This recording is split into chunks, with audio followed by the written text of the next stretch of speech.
Hi guys, magandang araw sa ating lahat. Ito pong Gamidigs Vlog. Ibibigay tips tungkol sa pagre-repack ng mga gami candy, manipis crackers, sampalok, dili sweet beans, at iba pang mga kutkutin. Guys, shoutout sa lahat ng mga subscribers at lahat ng mga viewers ng Gamidigs Vlog. Thank you guys.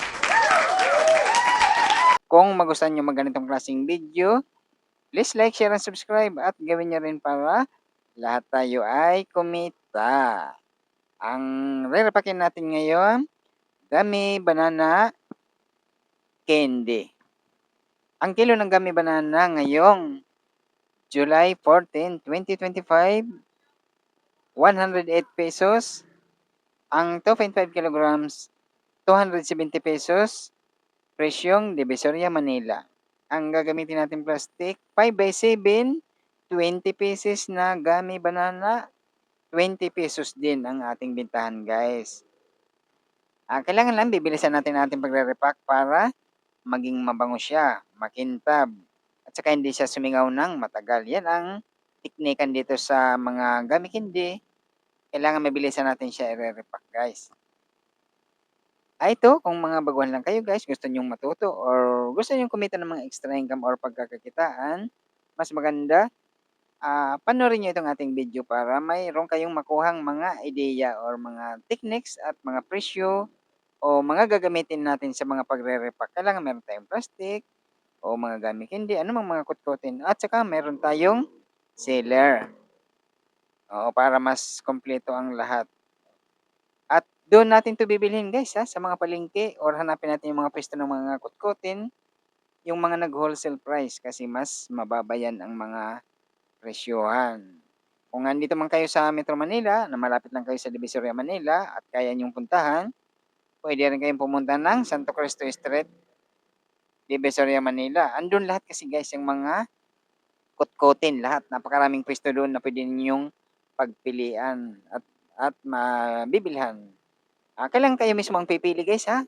Kahit saan kayo pumunta, kayo mismo ang pipili ng inyong mga bibilhin para magagandang inyong makukuha. Tulad nitong gamit candy. Piliin nyo guys yung hindi nagdidikit-dikit. Tingnan nyo kasi minsan mayroong ganitong mga gamit candy na lusaw na. Kaya huwag nyong kukunin yan. Kung gusto nyong kumita ng maganda o malaki, sa mga magaganda kayo kumuha yung magagandang klase. Makikita nyo naman yan guys kasi buhaghag ang mga gami. Hindi, katulad nitong gami banana, may mga asukal siya, hindi siya basa, at saka buhaghag ang kanyang gami candy guys. Ganun ang pagpipili nito ng mga gami candy na inyong bibilhin. At saka kahit hindi naman gaano kalaki ng inyong mga puhunan, pwede nyo umpisan dito sa mga gamitin din ng pagtitinda. Bibili lang kayo ng mga umpisa ka lang, 1 kilo o kalahating kilo muna o mas maganda sa 1 kilo ang inyong bibilhin para masubok kung anong magiging mabilis sa inyong mga lugar. Kung anong mabili guys, kung anong nakikita nyo na mabilis sa inyong mga kababayan, dudublihin nyo na yan sa susunod yung pamimili. Ganun ang mga teknikan dito. Hanggat sa malalaman nyo naman yan kung ano ang organo na kadami ang kukonsumo ng ating mga kababayan. Kung kahit nagtatrabaho kayo, pwede niyong gawin 'tong mga pagtitinda ng mga kotkotin.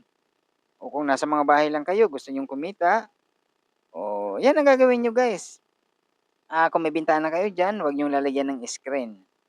Yung parang ganito lang, 'yan open lang ang ating puwesto at saka kitang-kita sa labas ng ating mga kababayan. Maganda 'yan yung gano'n. Guys, bago ninyo isilda, kailangan bibilangin niyo muna kung magkano yung puhunan at saka kung magkano inyong kita. Bilangin niyo muna bago niyo i-shield para pwede niyo naman 'yan, bawasan or dagdagan or depende sa presyo na gusto niyong, i-price sa inyong mga rerepakin. Gano'n lang mga teknikan dito. Ayan, ito kung ganyan lang nagawa ninyo, nakapag-shield na kayo, maraming puwedeng gawin niyo sa pagdi-display. Puwede niyo 'yan i-display sa mga basket, sa mga plangganang maliliit, o ilagay niyo sa puwesto ninyo na walang screen o open lang sa ating mga kababayan, maganda 'yan. Pero mayroon din tayo isang magandang paraan ng pagdi-display guys, yung sinasabit sa alambre. Kagaya ng ginagawa ko guys, 'yan. Sinasabit mamaya makikita niyo guys, mamaya isasabit natin sa alambre. Depende 'yan sa haba ng alambre guys, o sa inyong pagsasabitan, kayo ng bahala. Diskartehan niyo kung gaano kahaba ang isasabitan niyo. Pero gayahin niyo ang ating gagawin mamaya sa pagdi-display.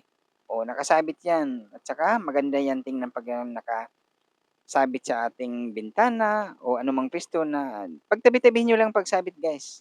Oo, ganito ang gagawin niyo 'yan, oh, mayroong tag-lima-lima diyan at saka yung nakasabit na sa banda baba na tag 220. O ganyan ang puwesto natin ang inyong gagawin sa pagsasabit ninyo para maganda tingnan at saka makakapamili ang ating mga kababayan sa kanilang bibilhin. O yan, oh, maganda ng ang aking pag-seld diyan guys medyo, pinipiga ko siya ng dahan-dahan lang para wala siyang hangin. Pero okey lang mas maganda rin yung may hangin para, ah, hindi siya magdidikit. Ito guys na mga gamit hindi ha, huwag niyong papaarawan yan ha, kasi ito, malulusaw 'to pagka, nasa mainit na lugar 'to or naaarawan. O yan guys ang ating pagsasabitan, alambre. Depende yan sa inyo ha kung gaano kahabang alambre ang inyong gagawin. O sa akin may itong isang dangkal or lagpas isang dangkal, pero meron din akong mga sabit guys na lagpas 1 metro ang haba ng mga alambre. Yan, nasa sa inyo na yan, depende sa pagsasabit ninyo kung paano niyo didiskartehan ang pagdi-display ninyo.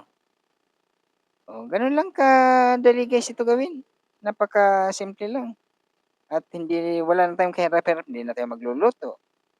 Bibilihin lang natin tapos ire-repack natin, i-display natin, yan kikita na tayo diyan.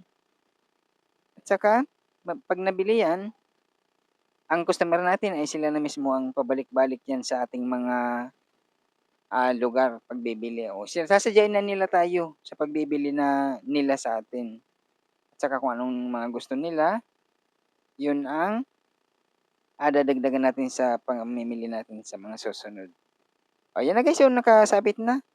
Ito guys, dine-demo ko lang kung papaano ninyo re-repackin at saka kayo ng bahala sa sasabit sa inyong mga puwesto kung ano yung mga technique na mga pagsasabit niyo. Ito ang aking ginagawa ay sinasample ko sa inyo guys na puwede niyo rin gawin itong aking ginagawa para, tayong lahat ay kumita. Oo, nandiyan lang ang mga pagkakakitaan, yung mga kotkotin, nandiyan lang sa mga palengke natin. Hindi na tayo mahihirapan na mamili. Guys, nagpapasalamat tayo sa lahat ng mga subscribers at lahat ng mga viewers ng Gamilegs Vlog. Thank you guys. Kung magustuhan niyo ganitong klaseng video, please like, share, and subscribe at gawin niyo rin para lahat tayo ay kumita. Thank you guys. Bye.